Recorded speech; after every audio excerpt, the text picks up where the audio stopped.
Agradecemos al Señor por este tiempo especial como iglesia, por este aniversario que nos permite celebrar hoy 45 años y poder también contar con la presencia de cada uno de ustedes, hermanos, que forman parte de la iglesia, pero asimismo también de manera especial con nuestras autoridades eclesiales del Consejo Directivo Nacional, del Lima al Encuentro con Dios, y particularmente la presencia de nuestras autoridades locales de la Municipalidad de Miraflores, los señores regidores. Gracias por estar aquí en esta mañana también. Cuando uno expresa, podemos contar con la presencia, es una frase que genera en nosotros una convicción, una certeza, que es que estamos delante de alguien, ciertamente. Que podamos o no interactuar con esa persona, independientemente a ello, la premisa está dada. Realmente hay alguien que está delante de mí, o yo delante de él o ella. Que tengo al frente a una persona, que no estoy solo, que estoy en presencia de. Y en esa línea de pensamiento quiero justamente que nos aboquemos a pensar en esta mañana, porque es el tema de hoy, que es justamente del tabernáculo al templo, que es una consecución de la prédica de la semana pasada que compartió el pastor Rolando, que era del altar al tabernáculo, pero que tiene un énfasis en particular. Quiero que veas estas imágenes un instante. Allí tú vas a ver un altar, el tabernáculo y el templo. Ahora, podemos tener un acercamiento diverso a estas imágenes, pero quiero que nos quedemos con uno en particular. Si tú te das cuenta allí, nos habla de una relación entre el hombre y Dios y entre Dios y el hombre. Tú vas a ver que en ese altar, cuando lees las Escrituras, es el hombre que dispone su vida y su corazón para acercarse a su Dios y delante de un altar presentar una ofrenda, un sacrificio, porque de esa manera expresaba su adoración a Él. Pero vemos también en estas otras dos figuras, en el tabernáculo y en el templo, un mensaje, ya no del hombre hacia Dios, sino de Dios al hombre, y que justamente está vinculado con el propósito de esta serie de dos temas. ¿Cuál es? Que tengamos plena conciencia que estamos siempre en la presencia de Dios. Porque ese es justamente el título de nuestra serie, que vivimos en la presencia de Dios permanentemente. Ahora, el templo de Salomón o el templo de Jerusalén, que incluso después fuera destruido, fuera reedificado, fuera modificado y ampliado, es realmente un ícono, ¿verdad?, en la historia de la fe. Sin embargo, yo quiero que nos quedemos con un par de propósitos al acercarnos a ver justamente el propósito de este templo. Pueden haber más, por cierto, pero quiero que consideremos dos en particular. Uno, se construyó como un memorial permanente. Algunos tratadistas dicen que es una ayuda visual para que el pueblo de Israel, su pueblo, pudiera presenciar, visualizar, tener conciencia permanente de que allí estaba la gloria del Señor, la Shekinah, allí en el tabernáculo, allí en el templo, en el lugar santísimo. Y esa conciencia tenía que inundar sus vidas y tener ellos esa conciencia que viven permanentemente en la presencia del Señor. Allí estaba. Pero también nos habla ese templo de una actitud de Dios, un Dios que es santo, pero que al frente tiene al hombre, un hombre que es pecador, y Dios no le da la espalda, sino cuando abrimos las Escrituras vamos a ver cómo justamente da una serie de leyes que disponen ofrendas, sacrificios, en la búsqueda de que ese hombre pueda volver a reconciliarse con Él. Y es entonces que vemos aquí a un Dios que no resulta inaccesible, sino a un Dios que está presente, que está atento a nosotros, que no nos ha dado la espalda, sino por el contrario, nos busca, nos llama. Y es por eso que en esta mañana tenemos que recordar esto. Ahora, para entenderlo, vayamos un instante a los orígenes de la humanidad, a ese Génesis. Y vamos a ver allí cómo Dios creó al hombre a su imagen y semejanza con esa intención de querer relacionarse con el hombre. Pero el pecado llega a la vida del hombre y quebranta y trastoca todo esto, ¿verdad? Y entonces, esa caída que se describe allí en el huerto del Edén genera consecuencias. No solo para Adán, no solo para Eva, sino también para el resto de la humanidad. Fijemos en Adán un instante. Tras pecar, él dice lo siguiente, Génesis capítulo 3. Y él respondió: oí tu voz en el huerto y tuve miedo, porque estaba desnudo y me escondí. Percatémonos de esto un instante. Está ahora hablando Adán al Señor y él respondió. ¿Qué implica? Que hubo un accionar primario. Dios llamando a Adán y frente a ese llamado el hombre responde. Y aquí Adán responde. Y es interesante que aquí le dice: oí tu voz en el huerto, tuve miedo. ¿Y qué hizo? Se escondió. Adán se escondió. Vemos en un instante una comunicación directa. Dios hablándole al hombre, el hombre hablando con Dios. Adán se sabe en la presencia de Dios, pero Adán también va a reconocer su condición en este momento, que es posterior, ¿verdad?, aquello que aconteció en el Edén. Y entonces se sabe transgredor de la voluntad de Dios. Él es consciente de su falta. Y en esa situación particular tiene vergüenza, tiene temor. En un sentido, no solamente está desnudo, sino que completamente vemos que su vida está expuesta a los ojos de Dios, que sabe perfectamente lo que ha acontecido allí en ese huerto, que sabe perfectamente las decisiones que ha tomado Adán y Eva, que sabe perfectamente a qué obedece su temor y su vergüenza. No es un Dios que está ajeno a la realidad, sino es un Dios que conoce perfectamente al hombre. Ahora, algo que acontece generalmente es que, como consecuencia de los actos, generarán justamente resultados que a veces no nos gustarán. Génesis 3:23 dice lo siguiente: entonces el Señor lo sacó del huerto del Edén. Voy a decir algo que hemos dicho muchas veces aquí en este púlpito. Como cita nuestro himno nacional, somos libres, ¿verdad? Y somos libres en nuestra manera de pensar. Somos libres en adoptar decisiones. Somos libres en ejecutar acciones. Pero con esa misma libertad y facilidad con que pensamos, decidimos y actuamos, tenemos que tener la misma hidalguía para asumir las consecuencias de nuestros actos. Y esto tuvo que aprender Adán, y esto también tenemos que aprender nosotros.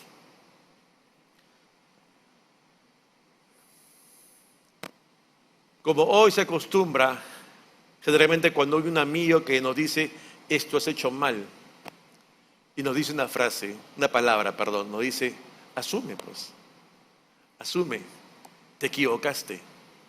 Y eso hay que hacer, asumir las consecuencias de nuestras decisiones en su momento. Porque esto es lo que plantea Dios. Ahora, es probable que en alguna ocasión nosotros hayamos pensado, incluso haber hecho alguna acción para que aquello en lo cual nos estamos metiendo, estamos incurriendo, nadie lo sepa. Sea que estemos solos o que estemos con alguien. Porque pretendemos que, por más que yo actúe sigilosamente, ello debiera quedarse así, en secreto, en reserva. Total, es algo personal, no le compete a nadie más. Y cuán equivocado estamos. Esta última semana, ¿verdad?, ha sido una comidilla nacional, lamentablemente, algo que sucedió con 2 futbolistas, ¿verdad? Pueden poner, por favor, unos stickers que nos compartieron. ¿Se acuerdan? Es público el asunto. Pueden retirarlo, por favor. Son 2 hombres casados que han sido vinculados a una situación la cual no vamos a tratar. Pero lo que vamos a citar, ¿qué fue? Que probablemente, igual que nosotros, hay circunstancias y situaciones en las cuales esperamos no ser descubiertos, pero lo somos. Porque no olvidemos finalmente que vivimos delante de la presencia de Dios siempre. Y tal vez pensemos que, bueno, nadie aquí me ve, pero debo retomar conciencia de que Dios sí.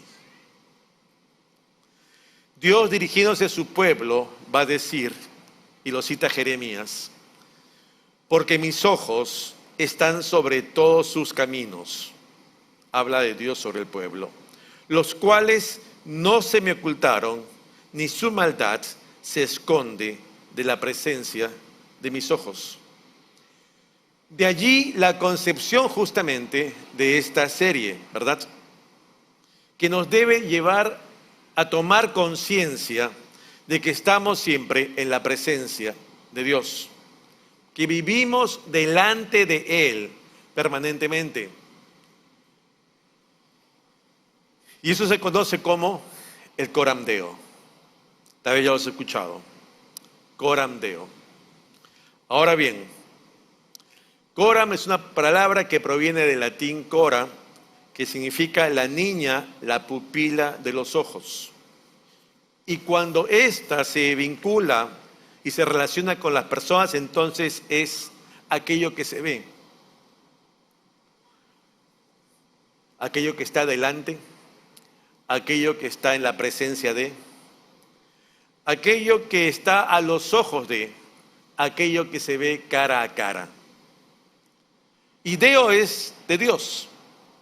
De allí que Coram Deo es estar en la presencia de Dios.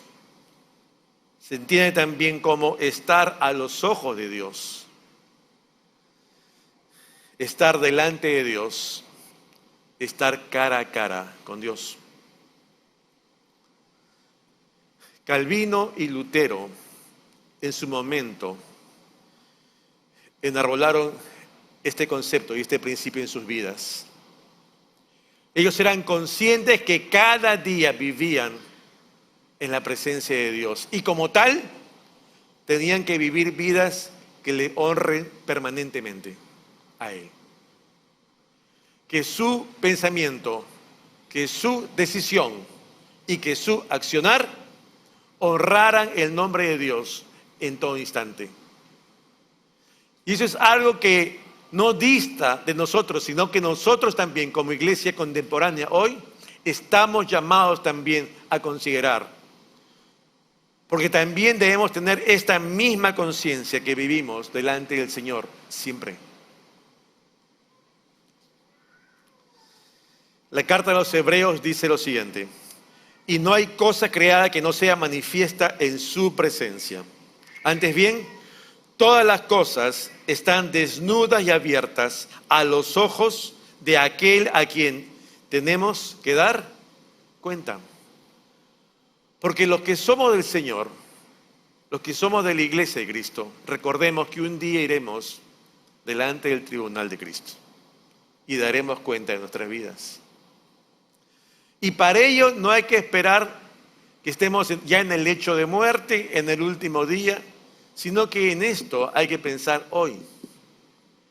Y pensar que hay una tarea pendiente de cara al rostro de Dios hasta que el Señor nos lleve a su presencia.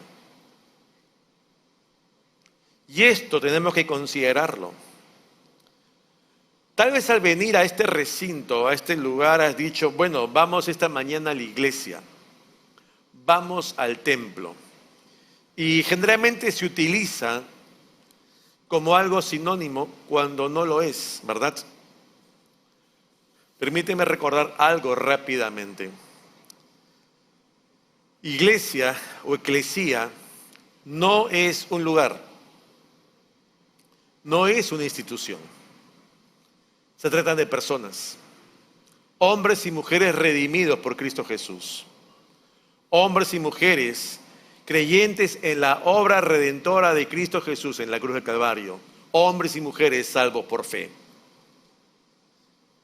Pero cuando hablamos de templo, desde una concepción cultural, es decir, bajo la perspectiva de un culto, de una liturgia, entonces allí sí hablamos de un lugar, de un espacio, digamos, sagrado, dedicado a Dios. Y entonces, cuando nosotros con este pensamiento judeo-cristiano occidental de este tiempo, nos acercamos a un templo, o cuando se dice, vamos a la iglesia y entramos, hoy la gente incluso se santigua, ¿verdad? ¿Por qué? Porque tiene ese pensamiento, estoy llegando y allí está el Señor.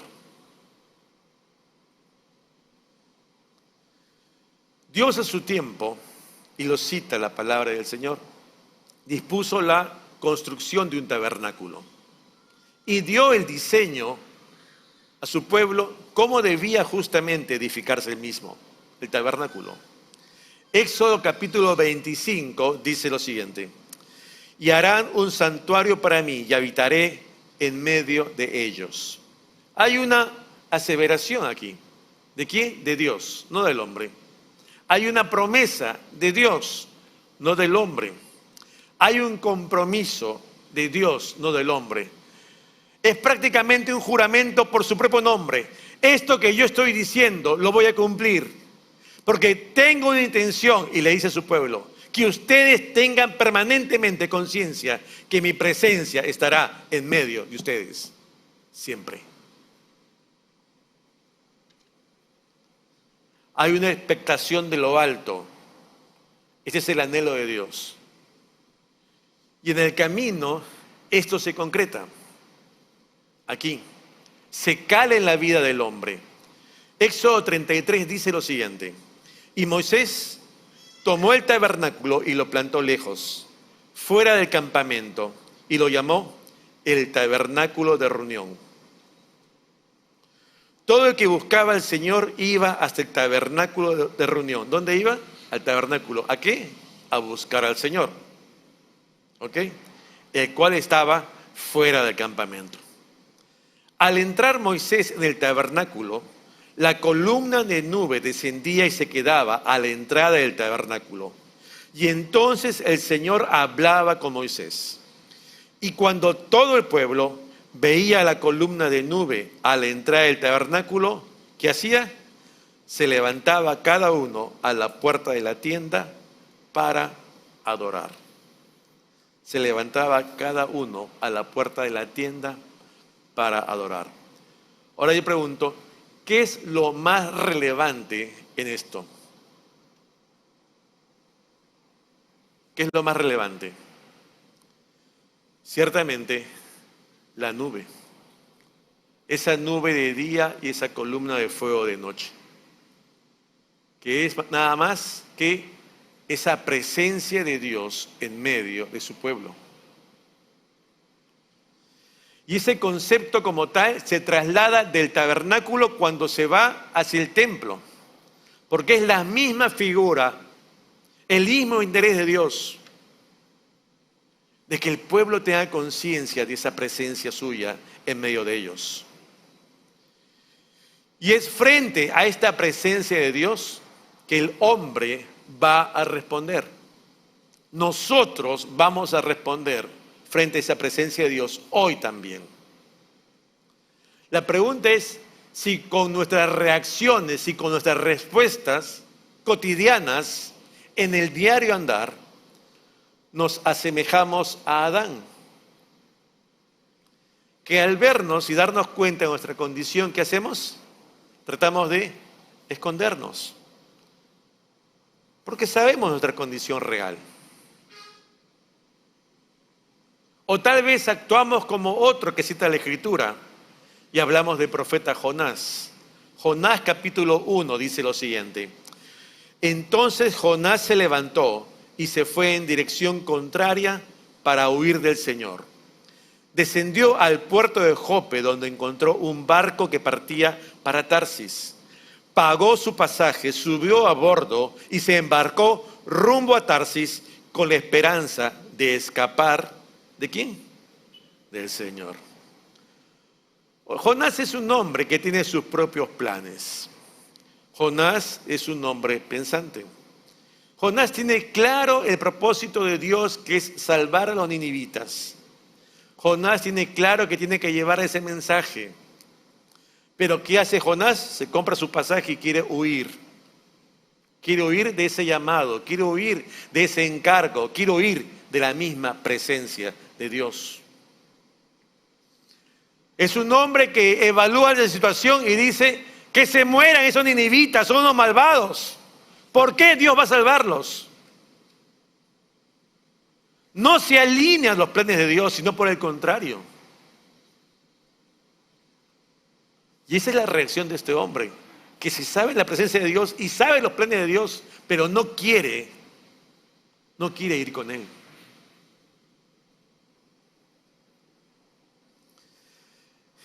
Es un hombre que dice, bueno, ya sé lo que tú quieres, Señor, pero como yo no estoy de acuerdo contigo ni tú conmigo, yo creo que voy a seguir mi propia decisión.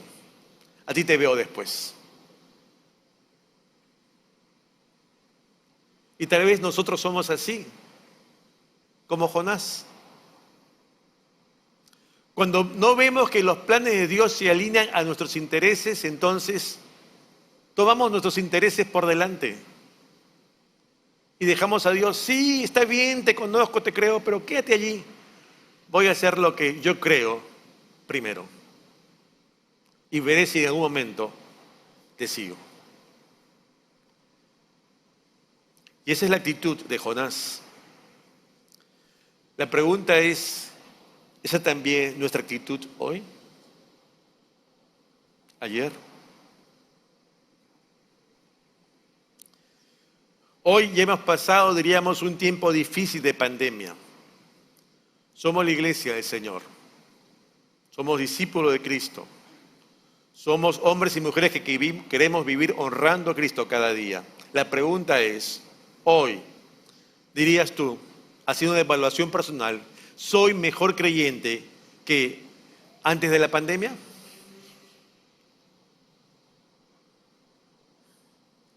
¿Mi vida actual es mejor que mi vida espiritual pre-pandemia? ¿Cómo evalúas tu vida, hermano, hermana, amigo? ¿Cómo nos consideramos hoy? Una pregunta incluso que cae madura. ¿Es acaso posible huir de la presencia de Dios?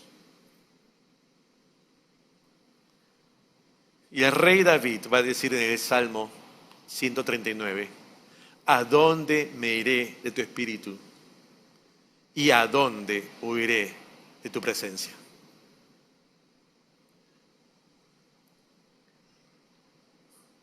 Hombres y mujeres que tienen claro delante de quién viven y que tienen que tomar decisiones cada día consecuente con ello.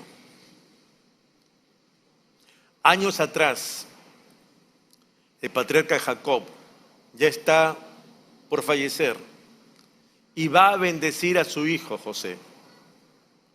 Y en esa oración final, él hace un recordatorio del Dios en cuya presencia andó Abraham, Isaac, él.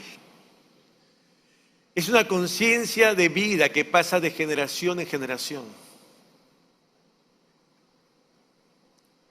Y que tenemos hoy que ver también por nuestros hijos. Y tal vez interesarnos también por nuestros nietos. ¿Qué de ellos? ¿Qué de las siguientes generaciones que nos siguen?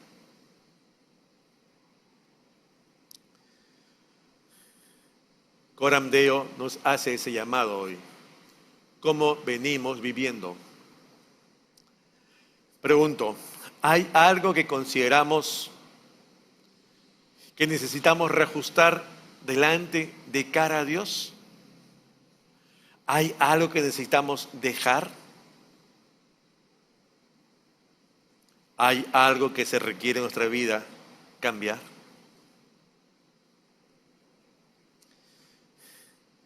Evaluemos nuestras vidas, hermanos.